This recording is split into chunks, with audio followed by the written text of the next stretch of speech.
compra un árbol, sufriendo el dolor, mientras su verdugo socorre el corazón. Sintió que le robaban su existencia en el lugar, sintió que le robaban su larga vida en paz. Sus hermanos le miraban contemplando con horror al maldito ser humano que su vida destruyó. Me vi llegar al viento, me vi caer a tierra, me junto aquí indefenso, sumergido en sus lamentos. Desde la agonía, sus ramas se partían, chocando contra el suelo, de pena de moverlo. Lloraba que nadie lo veía, cansado, callaba a ver que nadie entendía.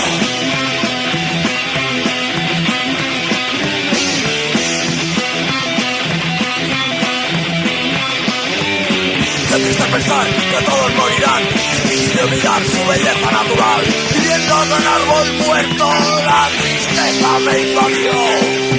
Y entre rabia y dolor, me cagué en el leñador.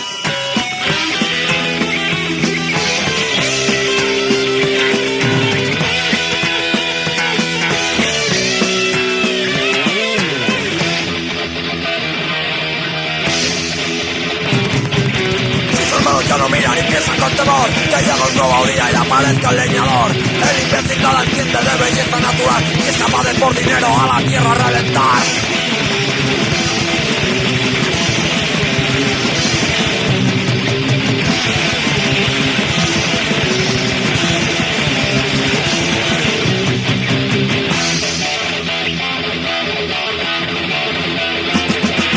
Tienes que pensar que todos morirán,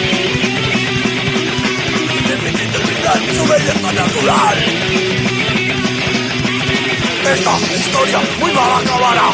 Sin árboles amigos no podemos respirar. Si nadie se lo impide, ellos seguirán. Luchemos pues amigos para salvar lo natural.